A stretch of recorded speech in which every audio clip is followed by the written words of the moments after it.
Hello students, how are you? In every class, you ask about the reduced syllabus and the news. Your main focus is on the news that the CBSE is going to further reduce the syllabus. So, students, I would like to recommend you that you must focus on your studies. With the syllabus we have already have with the 30% of reduction, if CBSE reduces further syllabus, it will benefit us if we are studying continuously. Okay, so I'm here with the division of marks, which according to the reduced syllabus, it is divided into 5 units. First unit, chemical substances, nature and behavior. It means the first 5 chapters, which is from chemistry. It contains weightage of 26 marks. The second is world of living, means biology. It is of 23 marks. Natural phenomena means the light and the optical phenomena, refraction, reflection, prism, all these. It has the weightage of 12 marks. Effects of current, whether it is heating effect of current or magnetic effect of current, it contains 14 marks. And natural resources means the chapter our environment, it has the weightage of 5 marks. I have already shared this with you, but as we all prepare from NCERT books, and I also recommend you must prepare from the NCERT books, and in case of any doubt, you should refer NCERT book. So, now I'm going to tell you the reduced syllabus according to the NCERT text book. जो 10 की NCERT की text book है उसके according जो syllabus है वो chapter 1 chemical reactions and equation, it is complete chapter. इसमें से अभी कोई भी पार्ट डिलीट नहीं किया गया है. Chapter 2 acid basis and salts, ये हमारे फर्स्ट यूनिट में ही आएगा.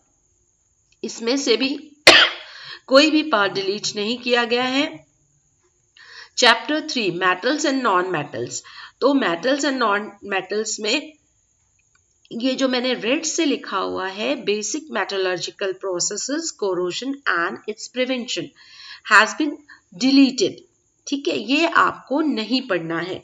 इसका मतलब आप इस चैप्टर में पेज नंबर 40 तक, जहां पर आयनिक बॉन्ड्स के बारे में है, आयनिक बॉन्ड्स के बारे में इंफॉर्मेशन है, वहां तक आप पढ़ेंगे. आयनिक बॉन्ड तक, पेज नंबर 40 तक एनसीईआरटी बुक का. Then carbon and its compound में से ये इतना जो रेड पार्ट से मेंशन किया है, nomenclature, IUPAC nomenclature of carbon compound से लेकर जो chemical properties of carbon compounds है, ये ऑल हैज बीन डिलीटेड. इसमें आपको नहीं पढ़ना है. आपको you have to prepare this chapter up to homologous series. Students यहाँ ध्यान देंगे, आपको होमोलोगस सीरीज तक पढ़ना है, जो कि पेज नंबर 67 तक है. इस चैप्टर में आपको पेज नंबर 67 में जो होमोलोगस सीरीज दी गई है वहां तक पढ़ना है. But I would recommend you that you must have some basic idea of nomenclature. ठीक है, क्योंकि यहाँ पे नॉमेनक्लेचर में दिया है हैलोजेंस, अल्कोहल्स, ये आप बहुत डीपली नहीं पढ़िए. लेकिन क्योंकि हमें we have to study homologous series, और ये होमोलोगस सीरीज में अल्कोहल, कीटोन्स, एल्डिहाइड्स, इनकी होमोलोगस सीरीज हम देखेंगे, इनके फंक्शनल ग्रुप को हम देखेंगे, तो you can have some basic idea of IUPAC nomenclature.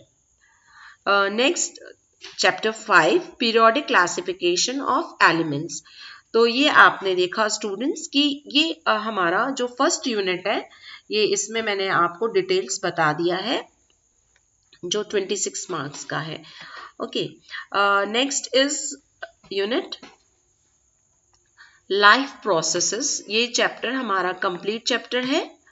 ठीक है, बायोलॉजी पार्ट में से control and coordination, the whole chapter is ये पूरा चैप्टर में से आपको कुछ भी नहीं पढ़ना है. This whole chapter has been deleted. इसलिए मैंने रेड से भी लिखा है, आप अभी तक समझ गए होंगे. Chapter 8 how do organism reproduce. This is complete chapter is included in our syllabus. And heredity and evolution. In this chapter basic concepts of evolution ये हटा दिया गया है. तो इस चैप्टर में आप पेज नंबर 146 जहां पे सेक्स डिटर्मिनेशन है, ठीक है, वहां तक आपको ये चैप्टर प्रिपेयर करना है. ठीक है. नेक्स्ट चैप्टर 10, ये अब हम फिजिक्स पार्ट में आ गए हैं. Light natural phenomena, light reflection and refraction. ये कंप्लीट चैप्टर आप प्रिपेयर करेंगे students. And in chapter 11, the chapter 11 NCERT की बुक में है the human I and the colourful world. And in this the functioning of lens in human आई और जो defects of human आई है, इस पार्ट को ये जो रेड से किया है, this part has been deleted. तो ये पार्ट डिलीट कर दिया गया है. तो आप इस चैप्टर में जो स्टार्टिंग से पेज नंबर 191 तक आपको नहीं प्रिपेयर करना है, जहां पे मायोपिया प्रेसबायोपिया के बारे में दिया गया है. You need not to prepare that, but you have to start from page number 191 और उसके आगे जो ऑप्टिकल फिनोमिनन है, प्रिज्म में रिफ्रैक्शन है और रिफ्रैक्शन इन एनवायरनमेंट है, ये आप प्रिपेयर करेंगे इस चैप्टर में. और ये हमने देखा था कि जो नेचुरल फिनोमिना है ये 12 मार्क्स इसका वेटेज है. Then the chapter 12 electricity. This whole chapter is included, green से लिखा है मैंने, ग्रीन से. ये पूरा चैप्टर आपके सिलेबस में इंक्लूड है.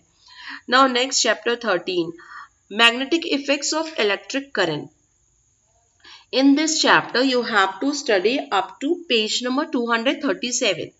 आप 237 पेज में जहाँ पर आप देख रहे हैं इलेक्ट्रिक मोटर के बारे में बताया गया है, वहां तक आप पढ़ेंगे. और डोमेस्टिक वायरिंग आपको नहीं पढ़नी है, AC DC और जो डोमेस्टिक इलेक्ट्रिक सर्किट्स है वो आप स्टडी नहीं करेंगे. Next Chapter 14 Sources of Energy. This whole chapter has been deleted from this syllabus 2020-21.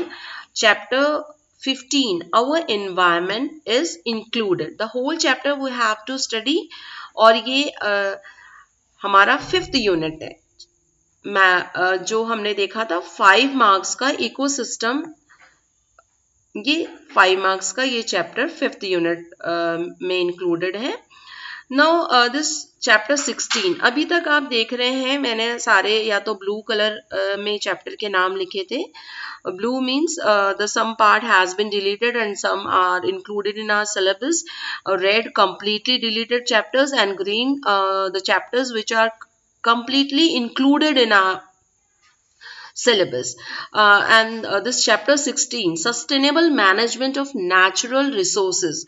I have written this in with different color because this chapter is not going to be assessed in annual board examination, but from this chapter internal assessment can be taken. You have to prepare portfolio and other files, other activities can be done, or oral viva can be done with this chapter.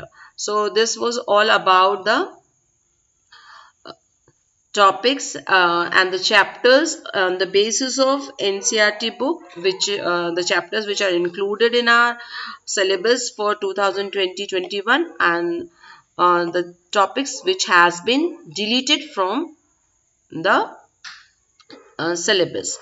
So now I request students, whether focusing on the news that the further reduction of the syllabus or delaying of the examination, you must prepare for your examination. आपको अगर अच्छा score करना है तो आपको पढ़ाई करनी होगी.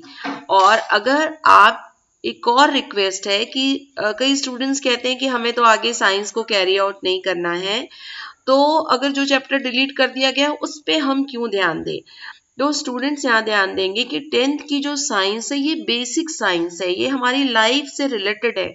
तो आप अगर कोई ऐसा चैप्टर प्रिपेयर कर लेते हैं जो कि डिलीट कर दिया गया है, even then the chapter will help you in future life because you have to appear in many competitive examination. ये जनरल अवेयरनेस, जनरल साइंस के चैप्टर्स हैं क्लास 10th में। वन मोर थिंग कि जो नया सैम्पल क्वेश्चन पेपर हम अभी discuss करेंगे, उसमें क्वेश्चन नंबर 17 से आप देखेंगे 20, जिसमें कि एक क्वेश्चन के 5 पार्ट हैं और उसमें से 4 आपको अटेंड करने हैं। तो वो डिस्क्रिप्शन दिया हुआ है, आपको कुछ फैक्ट्स दिए गए हैं और उन फैक्ट्स के बेसिस पे आपको आंसर करना है। तो सिर्फ मगअप करने से काम नहीं चलेगा students, you have to understand the concept, and for understanding the concept you must prepare the chapters। और जब हम रिवीजन करेंगे तब आप सिर्फ फोकस करेंगे उन टॉपिक्स पे जो कि आपका इंक्लूडेड है। पर अभी आप जितना अभी हमने डिस्कस किया वो चैप्टर्स आप प्रिपेयर करिए। Thank you.